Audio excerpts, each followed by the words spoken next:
या पुढच्या पुरस्कारासाठी मी व्यासपीठावर आमंत्रित करतो सौ चंद्रकला सिसोदिया यांना राजकीय, शैक्षणिक आणि सामाजिक क्षेत्रातल्या त्यांच्या उल्लेखनीय कामगिरीबद्दल. जोरदार टाळ्या सौ चंद्रकला सिसोदिया यांच्यासाठी.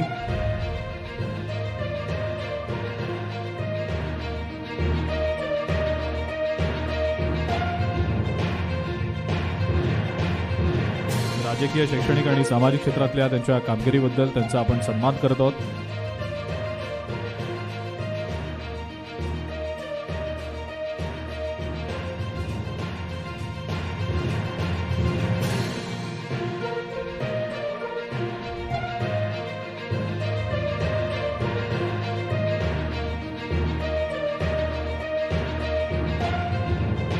पुढच्या पुरस्कारासाठी आपण आमंत्रित करूया